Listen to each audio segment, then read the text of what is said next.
All right, on the newspaper review this morning, we talked a whole lot about the lingering fuel scarcity in the country and what this has done to Nigerians and the economy. So we'll continue that conversation, the lingering fuel scarcity, and of course, what appears to be a conspiracy of silence from the authority, that's a regulatory body which is supposed to set a price for the petroleum sector, which seems to be quiet over this issue, and there's been an upward review of petrol pump price across all regions in the country, which started yesterday. So to help us analyze this issue is Dr. Ahmed Adamu, who is a petroleum economist. Doctor, good morning and welcome to the studio. Thank you so much for having me. Okay, it's good to have you. I think first the question will be, how do you really feel about the new status quo of the new NNPC? Do you think it is to the benefit of Nigerians? Yes, I think to some extent it depends on how it's being managed. One thing to have the policy, another thing is to implement it effectively. So from the look of things, it's a good policy, but it comes down to how it's being managed. Because now NNPC will be independent and profit motive company. And it's owned by the government institutions, 50% Ministry of Petroleum and 50% Ministry of Finance. And 80% of the NNPC profit will now be sent to the owners, and only 20% of the profit will be retained by the company. So for its own growth. So we can say NNPC could have this kind of development, retain 20% of its profit, unlike before where it's just feeding the government. So it's now relieving the government of the huge mismanagement and liability of the bogus NNPC that is bedeviled by corruption and mismanagement over the years. So now having it more like an independent player in the market allows the freedom to now behave like a profit motive company and compete with other business operators in the industry. And what we're going to also see as a major difference is that the NNPC Limited will have to be paid for every service it's rendered to the government. So there is no free service now. So for everything, now the NNPC Limited will be, they still lift the Nigerian crude oil from all the operations, including the joint venture operations, the PSC operations. And they will also be lifting entirely 100% of the JV crude oil on behalf of the government. They will also be lifting the PSC crude, but we have to also hand it over to the upstream commission, which will now be the recipients of the PSC crude.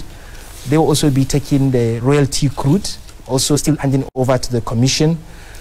And they will also be liaising with FRS, because whenever crude is produced, the share from the that is for the FRS will have to also be reconciled with the NNPC Limited. So what we're going to see is more of a profit or independent player in the market, not a government-oriented company. If it is given freedom to operate without any regulatory encumbrances or government interference, so we have said. As good as this looks, really, many people are also asking questions. Every emphasis you have made here is on crude.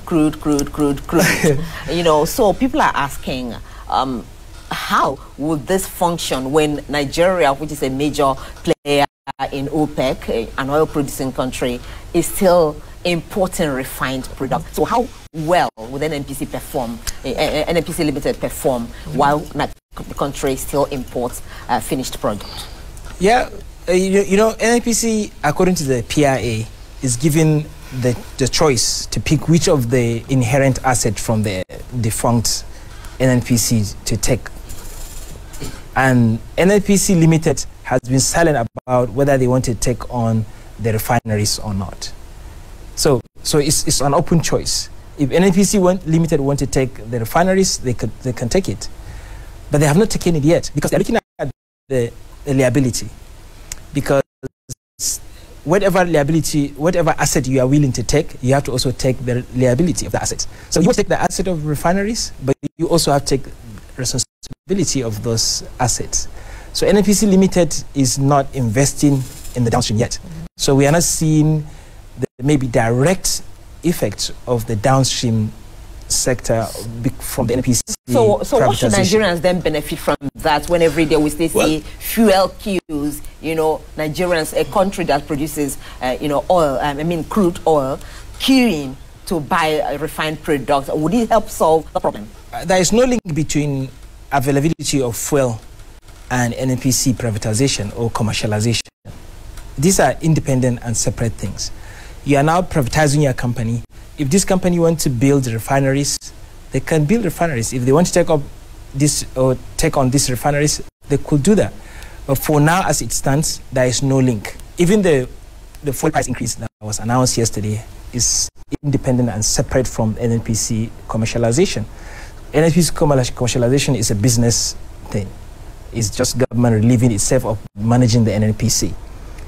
The management of the downstream sector, the supply of petroleum products, is still going to be the responsibility of the NNPC Limited, lifting the crude oil and being the supplier of last resort for the government. So for everything that is going to be imported into the country has to be imported by the NNPC Limited, which means we are not fully deregulated the sector yet, which PIA said we must deregulate 100%, even the price. According to the PIA is even illegal to even regulate the price of petrol, which was done yesterday. Even though the president has sent for extension of that clause that says you must deregulate the price within the 6 months of the PIA. Now he's looking for extension to 18 months to allow the president now to continue to regulate the price. So if you look at the pricing template, because 100% of what we consume in Nigeria, the petroleum product, is imported or are imported. At the coastal areas where these products are imported, we have bulk buyers. People are coming to buy in large quantities. And that's where the price is subsidized. If the landing cost is around 600, these people will be sold at 121 or whatever, lower price. And then we have depot owners who come and buy and sell. So there's some charges like littering charges, the NIMASA charges, MPA charges, and other profit margins added to the price of a liter. And the major charge that leads to this scarcity or price increase is the bridging charges. Okay. That's what you call price equalization. Because we are, as a country, we want a level price across the country. So we want the price to be levelized. And that's why we ask the government or the NNPC is asking every uptaker, every distributor or marketer to pay for the bridging cost. So it's added into the pricing template, but it's transferred to the consumers. So if you contribute, you pay for that bridging purpose. So the money is added. It's managed by the defunct PEF, Petroleum Equalization Funds, but now managed by, I believe, the Upstream Commission. It's now putting this money together, which will settle for transportation of these products to various places in the country. We have different distance locations. You cannot compare the distance of supply from coastal areas in Lagos to Lagos metropolis and the distance to Sokoto and Maiduguri. But we want the same price. But you are spending more when you transport petroleum products to Sokoto than someone who is supplying it within the zone, the southwest. Do you follow? So now, but we have to pay you for the extra cost that you incur for transporting the product to a longer distance and still selling it at a level price. So the money is being brought from that fund and you are paid for that. So you have to just do documentation to ascertain that you supply it to that distance. That's the subsidy, and right? then I'm coming. And then you be paid for that. But now because of diesel price increase, because the government has deregulated the price, the market of diesel. Now diesel price has increased. So what they are being paid is lower than what they have spent. That is the marketers. You are spending more money to transport this product to Maiduguri or Sokoto, but you are being paid less. So you are losing. So they say, okay, if I'm supplying, I'm losing, I will not supply again. I will either hold the product or take the product where I can sell it at a higher price to recoup my costs, transportation costs. All right. And that's why we have scarcities for this period. And that's why the president say, okay, we are going to increase the bridging contribution you are going to make, which you are going to transfer to the consumers. And that's why we have the increase yesterday, increase in the price. That way we pay those that are paying, that are transporting it to distance places. So because you are spending more for your, we are paying you more for transportation, but you're also paying more to the contribution of the bridging funds. So that's why we have the increase in the prices as of yesterday. Okay, let me come in here because I know that now that we have seen the unveiling, NNPC is expected to run like a private sector enterprise. And again, it will be regulated by CAMA. I think they said Companies and Allied Matters Act 2021, and the PIA took effect from July 1st. But the president, and I quote him, said, well, we are transforming our petroleum industry to strengthen the growth today. And he said it will operate as a commercial company with over 200 million shareholders and with integrity and excellence. And the question is, you know, you started earlier by saying that, you know, it's now a business, some sort. Who takes charge? Will the president continue to be the Minister of Petroleum in a private enterprise? Well, I've said it earlier. I said NNPC Limited is owned by Ministry of Finance and Ministry of Petroleum. So Ministry of Petroleum has a Minister of Petroleum. And there are other petroleum institutions. The government cannot just look at this industry like that and without interfering in a way, one way or the other.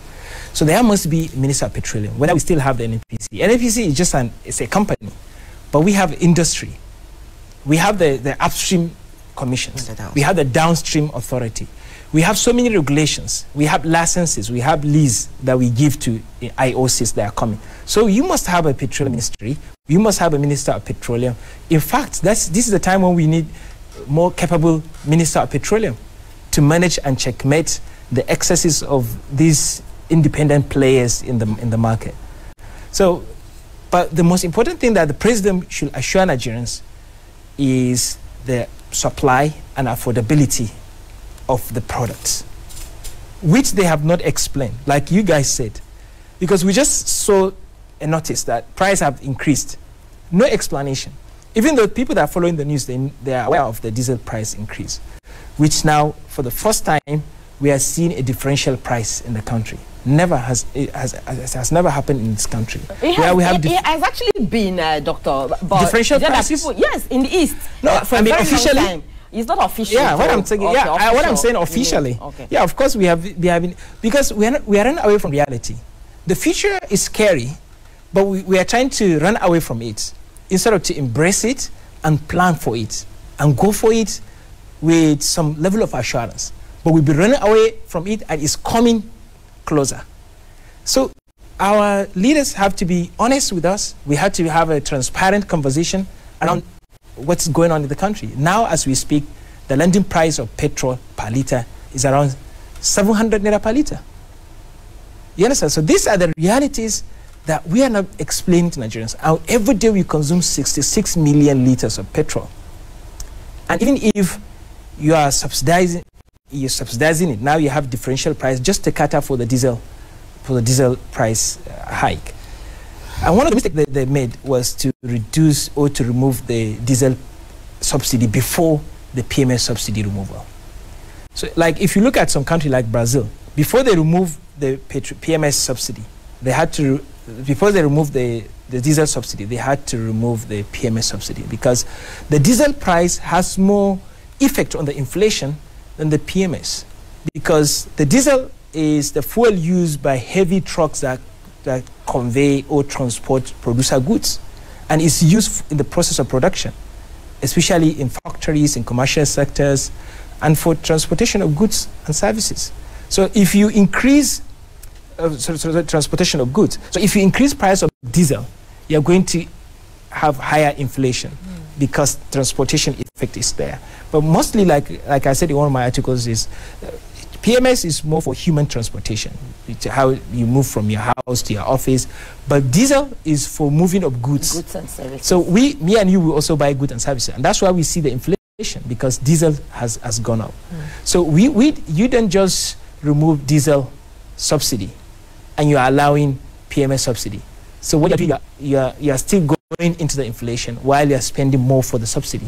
So that's what of what we've been suffering for this period. Yeah, so if you look at the price regime now, Lagos, because the product is now being brought to Lagos, so it's the cheapest price is in Lagos, 169, followed by Abuja, 174.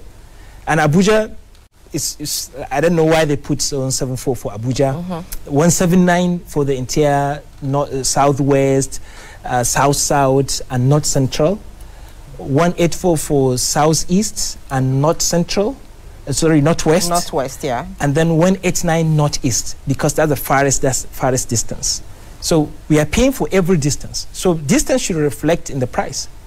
That's what we are doing. As long as we are deregulating the market, distance must be reflected. So does this price increase now, does it solve the problem really of this fuel scarcity and the market? Are marketers comfortable with this, you say? Well, yes, marketers might still be okay, but there was also one more, because the Naira is always losing value, and diesel might continue to increase, so they might want more, so they will be asking for more. So okay, we increase it to 189 northeast. So in a few years, a few months or weeks, they want increase 200, because Naira is continuously going down. And this product, we are importing them. And once Naira loses value, the cost of importing the diesel also increases. And these marketers will be also incurring more costs, and they will ask for more, and then we keep increasing the price continuously. So the more Naira loses value, the more we pay for PMS. Well, you know, Doctor, the conversation between the GMD, I mean Kerry, and the populace seems to be very lean, because I remember sometime in May when he had a meeting with the ad hoc committee in the National Assembly with Femi Gbajabiamila. One of the things he said was that, you know, the first scarcity in parts of the country and the hitches occurred as a result of the holidays, you know, the long holidays, and the queues were as a result of panic buying, you know, the in between the lines. And it seems as if there is some sort of conspiracy of silence or misinformation, or the lack of it. Everyone expects there to be a communication between the government and the social space before this kind of increment. And do you not think that's another conversation to be having? Because at the end of the day, you're dealing with a situation where the country is already facing inflation. 14% CBN just increased, you know, interest rate, and then you now have a hike in fuel. It might be a bit too much for some people. Yeah, that's why I say there is no transparency. The politicians, the political leaders are not being honest with Nigerians about realities. Because how many times we have had holidays and festivals and movement of goods? You should prepare for it. You should see it coming. This shouldn't be an excuse because people are traveling and say, okay, this is an excuse for price increase or for product scarcity. No, you should prepare for it. And what I see in the future is perpetuation of this kind of scenario you just alluded to. And what we are going to have now is we are going to have bigger inequality between the regions in the country. Now, it's easier for me now to set up a business in Lagos because I'll be paying 169 than to pay 189 for PMS in Maiduguri. So you are creating uneven economic environments for Nigerians, because companies would rather be set in Lagos than in far northeast. So what we are doing, we are create inequality. Even though there are some other products that are cheaper in Maiduguri but more expensive in Lagos. So, but these are some of the realities that need explanation. Communication is key between the government and the people. Explanation is one thing, then getting things to work properly is another thing. Now, I remember it was just last year, not too long ago, when so much money, you know, was taken by the government. I think the Nexim Bank was also brought in at some point. The amount they will bring and the amount that the government is going to invest into the turnaround maintenance of the refineries. And we're told that before 6 months, we will see one operational. They started with the Port Harcourt refinery. Till today, we're still where we are. You know, at that point, I remember that many people, analysts that came on this show, actually expressed, you know, pessimism about that working, since for several years it has not worked. But we had the Minister of State for Petroleum telling us that, okay, don't worry, this time government is true to its word, and it's going to work. So that does it make economic sense really for this country to keep importing petroleum products and be expecting that things will go normal? Yeah, I think one of the important things for every Nigerian to realize is that these refineries are liabilities to all of us, because having them, just keeping them without producing anything, we are spending money for them, because there's natural cost for maintaining or for keeping your refinery alive.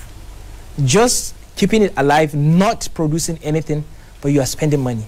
And these are Nigerians' money, the taxpayers' money. Me and you, we are losing money for keeping these refineries. What I expected from this administration is the first thing to do is to privatize these refineries. You are not privatizing or commercializing NNPC, but you are keeping something that is eating more money or costing you more money while you are handing over the NNPC, relieving yourself from NNPC liability. So you should also relieve yourself from the refinery liability, because for years we've been maintaining these refineries. With this money you put together, we could have built a brand new refinery. Absolutely. Because the government is not an efficient manager of business like this one. We have refineries that are older than our refineries, but they're efficient because they're privately owned. And then because we want to own assets, but liabilities are bigger than the assets value. So what are we waiting for? We should just privatize these refineries. We can have partnership with private companies to come and say, okay, maintain these refineries, bring it back alive to its optimal capacity, and let's share the profits together for some years, and then you can go. Or we just give it to you continuously, 100%. But at least we have supply, we have local production. But even if we have local refineries working, one of the scary things is that we are not going to see significant difference in the price of the PMS.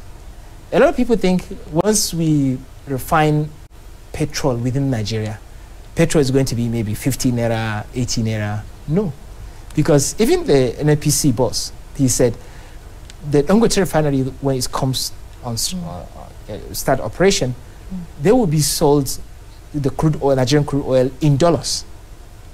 So now we are talking about more than $100 per barrel, and we are selling it in dollars. So that has to be reflected into the price because of naira devaluation.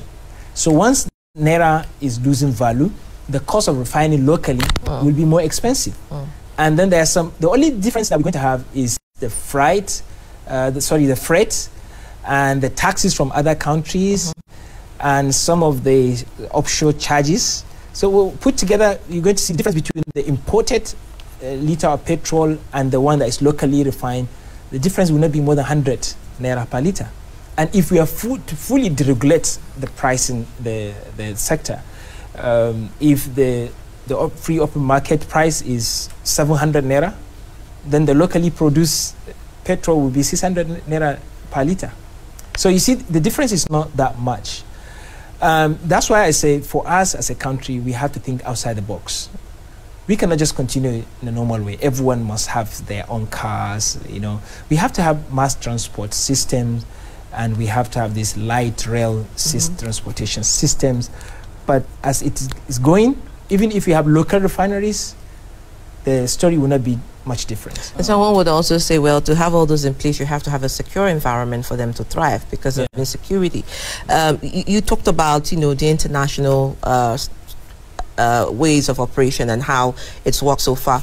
And I remember that, you know, foreign refineries processed crude oil valued at over 2.39 trillion between March 2020 and March 2021 for Nigeria to ensure domestic supply. And when you look at some of the excuses given by the GMB, he says, well, our refineries have been broken down for over 25 years, between 20 to 25 years. It's going to take a lot of technicalities and, like you said, looking outside the box to look at how to repair them. I mean, Port Harcourt is on its way. Funding has been released for Kaduna and Warri refineries. However, again, Doctor, the question is, you know, between effective leadership and political will, how do we begin to look at this as a very critical, you know, positioning? Because if there is no political will to take charge of this conversation, there still will be this 360 degrees conversation that we're having today. Do you think the government, because it's not enough to say 25 years it has been in, you know, it has been moribund, so now we are here, we probably will just do our best and just move on for the next government. Where is the political will in this? Well, I think the political will should come first from the knowledge, the idea. When you put people in the political positions that don't have experience or even the knowledge of the industry, so you're bound to have this kind of bad decisions and mismanagement. Yeah, I understand the NNPC are the technocrat, the experts, but then they're not the political leaders. You have the president who has not been a petroleum expert. Just because you are the petroleum minister during the military regime, that does not make you an expert in the industry. You are bringing a political person, politician, you are giving him minister of state. These are not experts. So it's not a surprise that we are seeing this kind of mismanagement. And some of these policies they are implementing, especially the commercialization of the NNPC, it was a borrowed idea from the people, especially Atiku Abubakar, who announced that he's going to privatize the NNPC. And they thought, oh, that's a brilliant idea. They don't even know how to go about it. They just want to do it like that because someone said it. I think that sounds a very, very brilliant idea. Even though Nigerians almost crucified Atiku at that time for just saying that. And that's what they're doing now at the moment. But they're not doing it in the best way possible because keeping those refineries will still mean going back to square one. Because as we are privatizing the NNPC, if NNPC is not willing to take over these refineries, we should privatize these refineries. And that way we can also have domestic supply, we can also build some modular refineries. At least if you can have 20 modular refineries that have the 10,000 barrels per day capacity, you have 200,000 barrels capacity.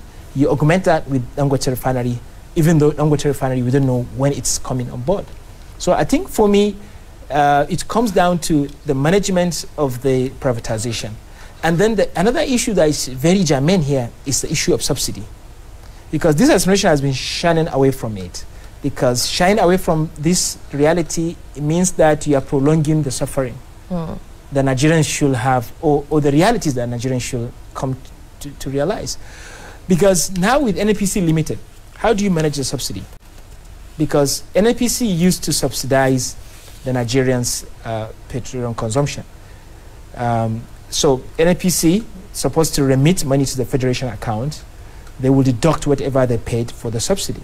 If the NNPC is supposed to remit 200 billion, but they have paid 80 billion or 120 billion, so they're only remitting 80 billion into the federation account. So federation accounts has been going down because of subsidy. Now what's going to happen under NNPC Limited? So the government now will have to be paying money from the federation account to pay the NNPC Limited, because NNPC Limited cannot subsidize petroleum for Nigerians anymore. Because prolonging the subsidy, because the PIA was said in a way that subsidy will be removed first and then NNPC Limited will come on board. Okay, but now the company is coming before the subsidy removal. Yes, because they are looking for extension because of political reasons. Because if they remove the subsidy now, there's going to be resistance and people will now go against them. Political reasons. They are going for election. So that's running away and shying away from reality. Leadership is being honest with Nigerians. We cannot promise Nigerians that we're going to be hitch-free situation or condition every time. Leadership is about telling people the challenges we face as a country, and you are planning how to overcome those challenges. So we have challenges of subsidy because in the last 20 years, we spent 16 trillion naira paying for subsidy. And with that, we could have built a refinery that has a capacity of 1 million barrels per day capacity. That has been lost. In the last 10 years, we spent more than half of that amount paying for subsidy. And how much we are consuming every day is keep increasing because it's subsidized. Everyone has to buy his own car or her own car. And we cannot continue like that, especially in major consuming centers like Lagos, Abuja, and Northwest, especially cities like Kano. These are some cities where we should have transportation revolution to reduce the consumption per head. And then we have to also look at how to phase out the subsidy, because this price increase has nothing to do with subsidy. A lot of people are thinking, oh, maybe this is the removal of subsidy. No, it is not. What happened yesterday, the price increment was just the diesel price effect that is reflected in the price. If subsidy is removed, it's a different thing, but it has not been removed, and you continue to have this kind of differential prices prices unofficially. And prices will keep going higher because the government will not have the budget now to keep subsidizing the petroleum consumption, because NNPC Limited will not give its own money subsidizing for petroleum consumption, because everything is not NNPC Limited is going to do now is not for any government purpose, is business purpose. All right, Doctor, the worry of Nigerians really why they keep kicking against the removal of subsidy. To them, it's even though it doesn't even, they don't even feel the impact anyway. It's job benefits a few, and others are still suffering. But they keep kicking against privatization of the refinery, for instance. I know that each time the government comes up with that suggestion, there's always a revolt from the people. No, you don't do that. You cannot say government has no business in doing business. This is the only thing you can manage for the country, so that we can still at least have something we can say it's our own. And then the issue of removing subsidies is also what has taken Nigerians to the streets, even during the period of the past administration, before this one. And I'm sure that's why they're also being cautious about going that way that you're talking about. But Nigerians are kicking against this for one particular reason. The minimum wage is still at 30,000 naira. Okay, then you remove subsidy, you prioritize everything, and then the prices of everything goes up, the price of petrol goes up. So how do you, manage the effect or the impact all of that will have on the people? I remember during the Jonathan administration, there was a time they were doing something like cushioning the effect, Shopee and all of that. At the end of the day, Nigerians are still suffering. So can you offer a suggestion? Yeah, because we conducted a research and we found out that 80% of the benefit of subsidy goes to the rich class of Nigerians, the elites. Because the elites have more fleet of cars and transport more, they travel more. And it's only 20% of the benefit of subsidy that goes to the poor. So it is not, even the World Bank has said that. So you cannot have a generalized subsidy. So the regime of generalized subsidy should cease to exist. What we should have is what we call targeted subsidy. There are some people, the vulnerable part of the population, will have to be subsidized. We cannot live without subsidy, one way or the other. But we should have a target. We should have a threshold of the subsidy. Let's say, we might say maybe in a year 500 billion naira. We should not spend beyond that threshold. And we should also provide palliatives that will cushion the effect of that. And we should also make provision for transportation infrastructure, where even if price of petrol is high, people don't have to pay for the inflated price. It's only optional. If you want to pay for that inflated price, you go and buy. If you don't have the money, you have option of transportation. So we have to look at this aggregated subsidy, where we say, okay, this particular place we are applying subsidy, this set of population we are giving you targeted subsidy, and like especially major cities. When we did the consumption auditing, we discovered that Southwest is the biggest consumer. Southwest, the biggest petroleum consumer. And if you can reduce consumption from that region, we are going to drastically reduce the subsidy budget. So we had to do some consumption auditing and subsidy targeting, subsidy threshold, and then we do targeted subsidy. We can have Nigerians who will register, sign up to benefit from the subsidy. We can have filling stations that will sign up to discharge on subsidized price. So you go in and sign in with your detail to say that, okay, you want to benefit from the subsidy, and then you consume. We give you a certain quantity of liters to be subsidized per month. Let's say 150 liters per month for you, for your car. So beyond that, you have to pay the full price. So the rich people that don't want to subscribe into this program, they will just go and buy the market price. But if we have more competition, the price is likely to come down. And there must be some efforts that will help appreciate or improve the value of the naira, appreciate the value of naira. And that's the benefit of refineries. If you have local refineries, we are going to reduce a larger proportion of your import baskets that you are paying out from your foreign reserves. So what we import more is the petroleum products. But if we have local refineries, you are going to save the naira. And that will reduce the inflation because of the exchange rate effect. Okay, let's look at who watches over the new enterprise in terms of corruption, because that's a big question that also comes up with a lot of people in the civil society. I say this because when you look at the statement by people like Natural Resource Governance Institute, which had, monitored the level of monies that have trickled from NNPC over the years, and I dare quote them, they said within the first 6 months of the Buhari administration, NNPC withheld over $4.2 billion, which is equivalent to 824 billion naira out of a total of $6.3 billion. And then you go over to the fact that, talking about the loss of $32 billion to the country, about 7 trillion due to OPEC domestic crude allocation. And they also mentioned questionable revenue retention practices and corruption reading oil for product agreement swap. So now the issue of corruption is very big when you think NNPC, because we have seen day in, day out, some sort of investigations going on, either by the parliament or by the civil society.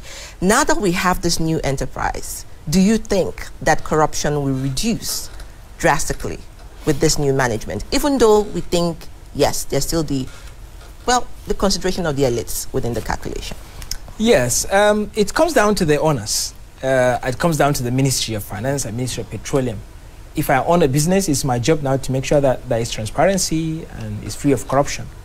And if we don't have the experts and people who are very good in managing the sector, who are aware of the industry and the political leadership, then corruption is bound to happen.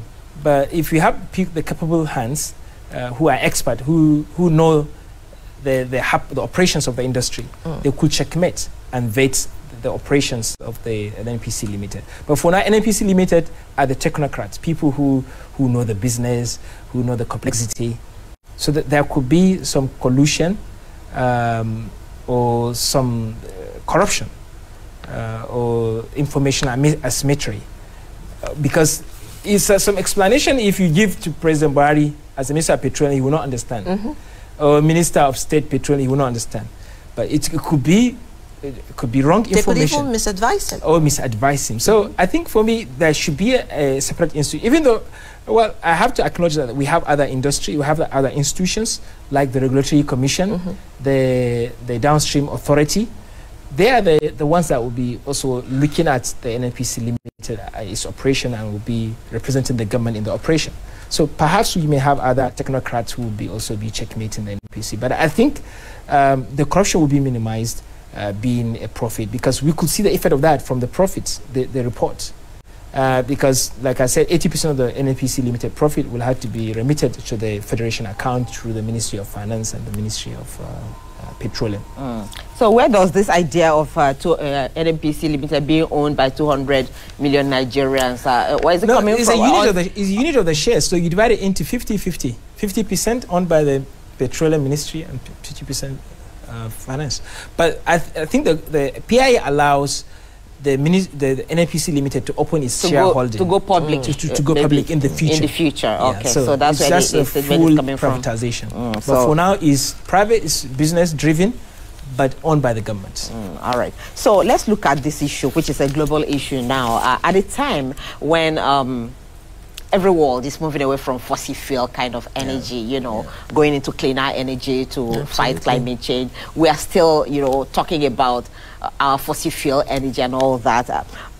Are we looking beyond this fossil fuel to maybe getting other forms of energy which are considered cleaner at the global scene? Yeah, Nigeria, we have the largest gas reserve in Africa.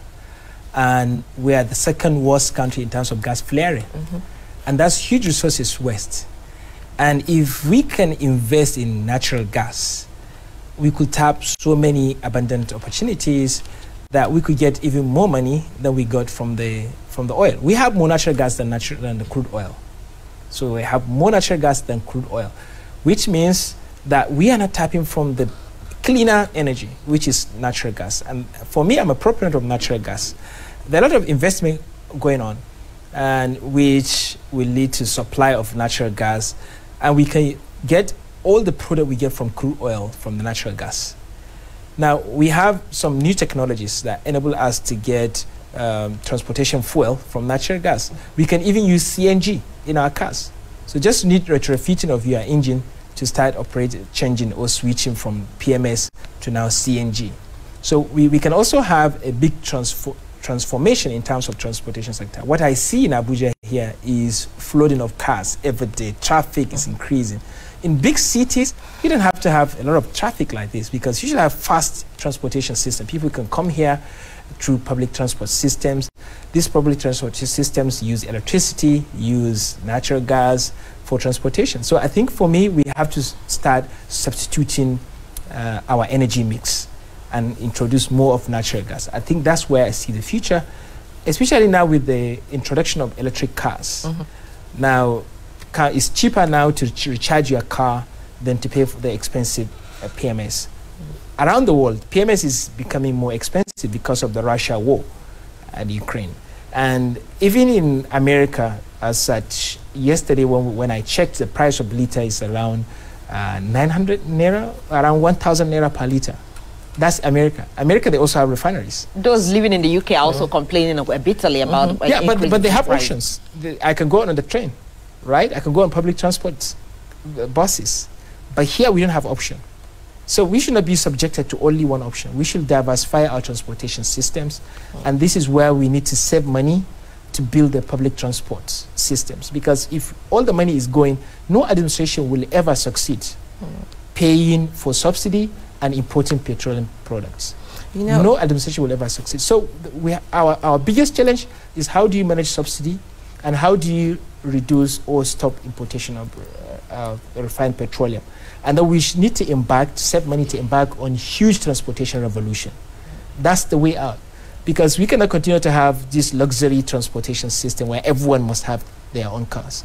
It's not sustainable. Absolutely. And I think she really made a point there, because we know that climate change is an existential global crisis. It's not just, in Nigeria. But I think one of the things, when you talk about zero net emissions, from cars, a country like Rwanda is already, doing electric cars, solar powered, energy, and it's a national policy for them.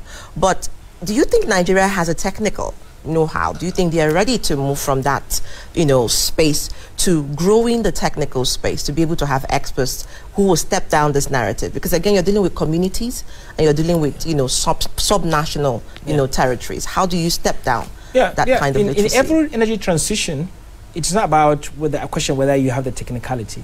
It's about the decision you make. You have to decide whether you want to lead or you want to follow. Now, even if you have the option of following, others have already started leading. So ours is just to copy what they're doing and just lead. So we don't have a deliberate policy to now lead our energy transition. We must not wait until when oil is finished before we substitute it. So oil is already being displaced, even though some people are still thinking that oil will continue to dominate the global energy mix. But exhaustion or scarcity has never been a reason for fuel substitution. Coal has been in abundance, more than the oil, but it has been displaced by the oil. So now we have this climate change campaign that is making oil lose its fame, and we are not benefiting more from the crude oil sale. Because, like I said in one of my videos, Nigerian government prefer lower crude oil price than higher crude oil price because of subsidy. All right. We have to leave this discussion here. So much to talk about, really, because it's something that concerns every Nigerian and would want to see a solution so soon and quick. Dr. Ahmed Adamu, a petroleum economist, has joined us to look at the lingering fuel scarcity and, of course, what is seen today as a conspiracy of silence over price increase. He has tried to do some justice to why we have seen these differentials in prices in different regions of the country, which took effect yesterday. Thank you, Doctor, and have a great day. Thank you so much. Thank you very much. And he also mentioned that there could be less corruption with the new enterprise. Let's see how that works through. But we'll take a quick break and bring you some commercials, and then we'll be right back to stay with us.